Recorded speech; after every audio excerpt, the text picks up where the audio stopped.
सुकून की तलाश सुबह की पहली करण जब दरीचों से छनकर नर्म धूप की सूरत कमरे में दाखिल हुई तो सारा की आंख खुल गई। आज की सुबह कुछ मुख्तलिफ थी। आईने के सामने खड़े होकर उसने अपना चेहरा देखा। वही पुराना अक्स, वही आंखें जो मुद्दतों से सुकून की तलाश में थकी हुई थीं। महंगे लिबास और ब्रांडेड फोन अब भी मेज पर रखे थे, मगर आज उनकी चमक सारा की तवज्जो नहीं खींच रही थी। उसने एक गहरी सांस ली, खिड़की से बाहर देखा जहां दरख्तों के पत्ते नरम हुआ के साथ रक़स कर रहे थे और आहिस्ता से कहा, या अल्लाह, ये बेसुकूनी कब खत्म होगी। उसने वजू किया। पानी की ठंडक जब उसके हाथों और चेहरे से टकराई तो एक अजीब सी ताजगी का एहसास हुआ।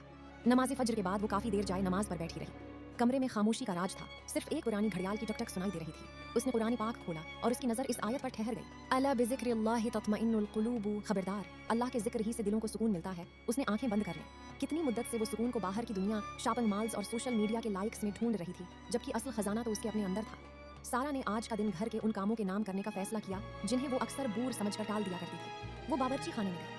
किचन की खिड़की से धूप अंदर आ रही थी, जिसमें मिट्टी के जरे सुनहरी सितारों की तरह तैर रहे थे। उसने पुरानी पीतल की कैतली चौलाहे पर रखी। पानी के उबलने की शों शों की आवाज एक नर्म मौसीकी की तरह गूंजने लगी। इसने इलायची और पत्ती डाली और जब चाय की खुशबू पूरे घर में फैली तो उसे महसूस हुआ कि सुकून तो उसी मिट्टी की महक और छोटी छोटी मेहनतों में छिपा है। नाश्ते के बाद सारा ने अपने बागीचे का रख किया। बाहर ठंडी हवा चल रही थी जो मौसम की तब्दीली का पता दे रही थी। जमीन नरम थी और मिट्टी की सूंधी खुशबू दिल को छू रही थी। उसने अपने हाथों से पुराने सूखे हुए पत्ते हटाए और नए पौधों को पानी देना शुरू किया। पानी की बूंदें जब पत्तों पर गिरते तो उनकी चमक देखकर सारा के लबों पर एक फितरी मुस्कुराहट आ जाती। एक छोटी सी चिड़िया करीब ही मिट्टी में नहा रही थी। सारा ने उसे देखा और सोचा कि ये परिंदे कल की फिक्र नहीं करते, फिर भी हर सुबह चहचहाते हैं। हजरत अली रजी अल्लाह इन्हा का वो कौल इसके जहन में गूंजा कि दुनिया की खुशियां इस बारिश की मानंद है जो थोड़ी देर के लिए सब्जा दिखा देती है, मगर आखिरकार सब खुशक हो जाता है। हकीकी हरियाली तो रूह की है। दोपहर का वक्त था।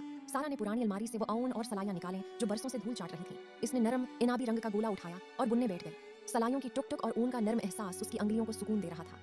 ये काम तेज रफ्तार दुनिया से बिल्कुल मुख्तलिफ था, सस्ता, धीमा और तौजा तलब। बुनाई करते हुए उसे महसूस हुआ जैसे वो अपनी जिंदगी के बिखरे हुए ख्यालात को तरतीब दे रही हो। उसने अब दुनिया से उम्मीद लगाना कम कर दी थी। जलन और मुकाबला जो उसके दिल को हर वक्त जलाता रहता था अब आहिस्ता आहिस्ता ठंडा हो रहा था। शाम होने को थी। आसमान पर नारंगी और गुलाबी रंग बिखरे हुए थे।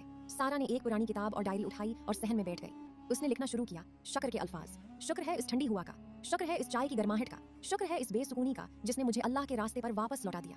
उसने जान लिया कि बेसुकूनी दरअसल एक इशारा होती है कि दिल का रास्ता खालिक की तरफ है। रात की खामोशी में जब उसने चौलाहे पर हल्की आंच पर खाना पकाया तो मसालों की धीमी खुशबू और चम्मच चलने की आवाज ने घर को एक नया एहसास तहफ़्फ़ुज़ दिया।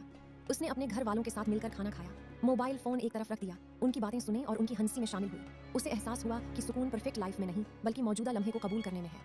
सोने से पहले सारा ने खिड़की से बाहर चांद को देखा।